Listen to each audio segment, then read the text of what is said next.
महेश का एक सुखी परिवार था। महेश, उसकी पत्नी सौम्या और उनकी छोटी सी बेटी डिम्पल एक छोटे से घर में रहते थे। महेश के पास एक छोटा सा खेत है और एक गाय है।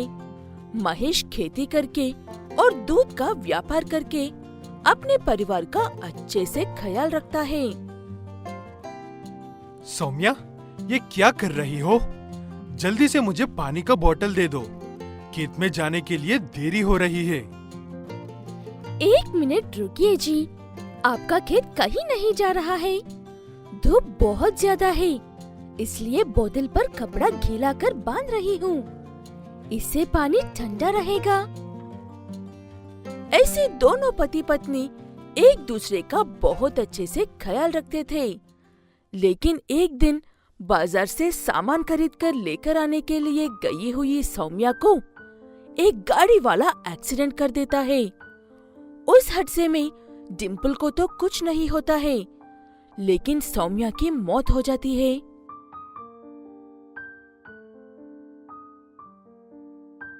महेश को जब ये बात पता चलती है तो उसके दुख की कोई सीमा नहीं थी। महेश अंदर से टूट गया था, लेकिन उसे अपनी बेटी को भी संभालना था। इसलिए महेश अपनी बेटी को संभालते हुए सौम्या का अच्छे से अंतिम संस्कार करता है। अब मैं क्या करूं? डिम्पल को चुप होने का नाम ही नहीं ले रही है। ऐसा रोती रहेगी तो इसकी तबीयत खराब हो जाएगी। मैं मेरी बेटी को कुछ नहीं होने दूंगा। ऐसे कहते हुए महेश कुछ लोगों से सलाह मांगता है। सब उसे किसी अच्छी लड़की को देखकर शादी करने को कहते हैं। महेश उनकी बात मान लेता है, लेकिन वो जिससे शादी कर रहा था उससे पहले ये बात अच्छे से समझा देता है कि देखो पायल, मैं ये शादी सिर्फ मेरी बेटी डिम्पल के लिए कर रहा हूँ और सिर्फ वही मेरी बेटी रहेगी। भविष्य में कभी भी हम दोनों को संतान नहीं होगी। जैसी आपकी मर्जी। डिम्पल ही काफी है मेरे लिए। वो भी मेरी सगी बेटी है। आप चिंता मत कीजिए। पायल के मुंह से ये बात सुनकर महेश काफी खुश होता है और बाद में दोनों की शादी अच्छे से हो जाती है। दिन गुजरते जाते हैं। पायल डिम्पल का बहुत अच्छे से ख्याल रख रही थी और डिम्पल बड़ी हो गई थी, इसलिए पायल का प्यार उसके लिए कम हो जाता है और पायल को अब अपने खुद के बच्चों का ख्याल आने लगता है। इस डिम्पल की वजह से मैं एक बांझ बनकर रह गई हूँ। मुझे भी मेरे अपने बच्चे चाहिए। ऐसे कहते हुए तब से पायल डिम्पल को परेशान करने लगती है। उसे वक्त पर खाना भी नहीं देती है। लेकिन जब महेश साथ में होता है तब वो ऐसे जताती है कि डिम्पल को उससे ज्यादा प्यार और कोई नहीं करता है। ऐसे पायल महेश को तो बेवकूफ बना लेती है, लेकिन मरने के बाद भी अपने पति और बेटी के प्यार की वजह से सौम्या की आत्मा उनके आसपास ही भटक रही थी और वो अपनी बेटी के साथ हो रहे अन्याय को बर्दाश्त नहीं कर पाती है। इसलिए सौम्या उनकी इकलौती गाय से मदद मांगती है। गाय, तुम मुझे भूल तो नहीं गई हो ना? मुझे तुम्हारी मदद की जरूरत है। क्या तुम मेरी मदद करोगी? मैं जानती हूँ आप यहाँ किस लिए आई हो।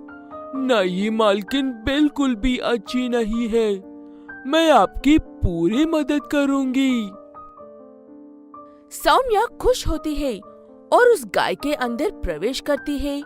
उसके बाद वो गाय जो भी देखती है वो सब महेश को भी दिखाई देता है। एक पेड़ के नीचे रोते हुए बैठी हुई डिम्पल से बात करने के लिए जाती है वो गाय। क्या बात है डिम्पल, तुम क्यों रो रही हो बेटा? माँ, क्या तुम मेरी माँ हो? मेरी मुझसे ऐसी ही बात करती थी। नईमा बिल्कुल भी अच्छी नहीं है, मुझे खाना नहीं देती है और दिन भर सिर्फ काम करने को कहती है। काम कर कर के मेरे हाथ दर्द कर रहे हैं। डिम्पल की बातें सुनकर गाय की आंखों में आंसू आ जाते हैं। वो सब महेश को भी दिखाई दे रहा था और सुनाई भी दे रहा था। इसलिए महेश अपना सामान फेंककर खेत में से अपनी बेटी के पास भाग कर आता है। इसका मतलब अब तक जो देख रहा था वो सब सच है। पायल ने मेरी बेटी से बिल्कुल भी अच्छा नहीं किया। ऐसे कहते हुए महेश अपने घर जाकर पायल से सवाल करने पर वो डर जाती है और महेश को छोड़कर चली जाती है। तब से महेश अकेला ही अपनी बेटी का ख्याल रखता है और वो गाय की आंखें जो देख रही है महेश को भी दिखाई देता है। इसलिए जब भी डिम्पल उदास या मुसीबत में होती है महेश अपनी बेटी के पास भाग कर आ जाता है। वैभव एक बहुत ही अच्छा पशु चिकित्सक है, लेकिन उसके पिता एक दूध के व्यापारी थे। इसलिए वैभव सब कुछ छोड़कर अपने पिता की याद में दूध का व्यापारी बन जाता है और उसके पिता की गायों का बहुत अच्छे से ख्याल रखता है।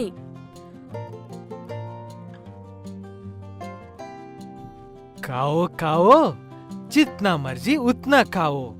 तुम्हारी अच्छी सेहत के लिए हर एक घास से बेहतर और कुछ भी नहीं है। इसीलिए मैं खेत में साल भर सिर्फ घास ही उगा रहा हूँ। वैभव के घर के सामने ही बेसन नाम का एक और लालची दूध वाला रहता है। बेसन को जो घास मिले वही उठाकर लाकर अपनी गायों को डाल देता है और उनसे बड़ी बड़ी उम्मीदें लगाकर बैठ जाते हैं, जो कभी पूरी नहीं होती है और वो गुस्सा होता रहता है। दिन भर सिर्फ घास खाते रहते हो और चुल्लू भर दूध देते हो। मैं क्या व्यापार करूंगा इस चुल्लू भर दूध से?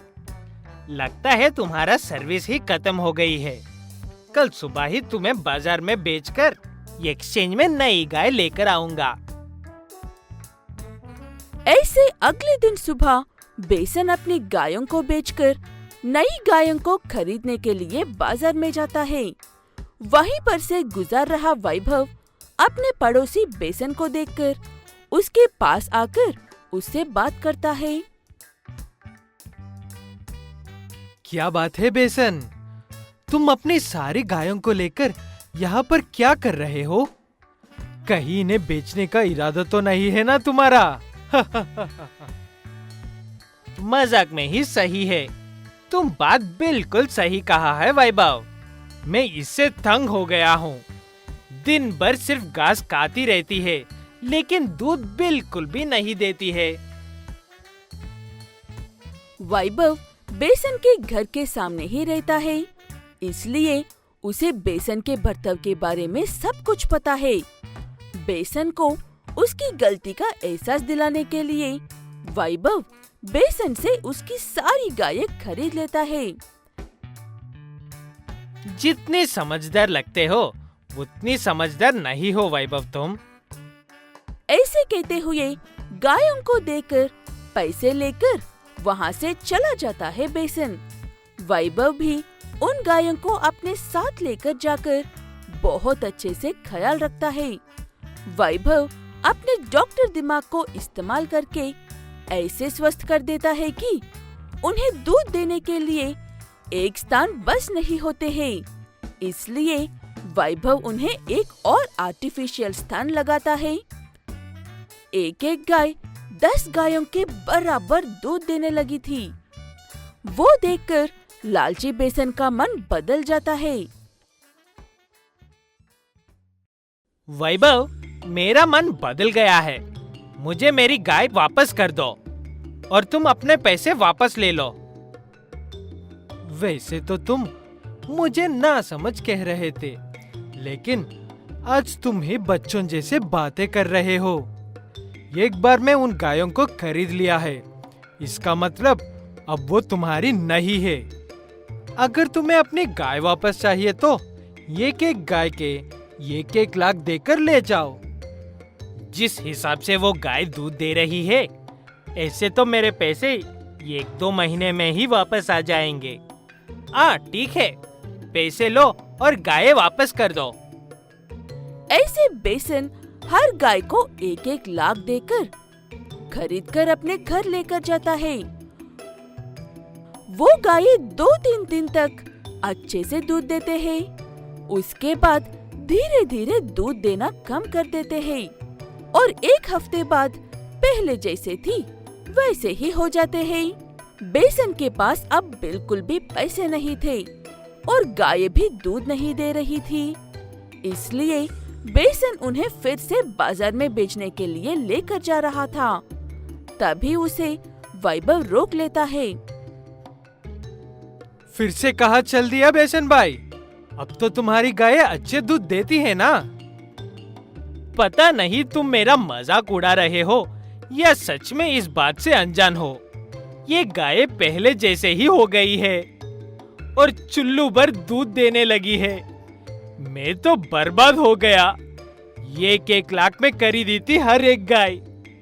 उसकी बातें सुनकर वैभव पहले तो हंसता है और फिर उसे अच्छे से समझाता है कि वो कौन सी बेवकूफी कर रहा है। मेरे दोस्त, तुम सिर्फ पैसे कमाना चाहते हो, लेकिन तरीका नहीं जानते हो।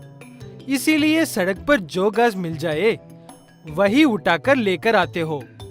कुछ दिन मेरे खेत से घास ले जाकर खिलाओ और देखो दूध कैसे नहीं आएगा। ऐसे कहते हुए वैभव उसे उसके पैसे लौटाकर घर बेच देता है।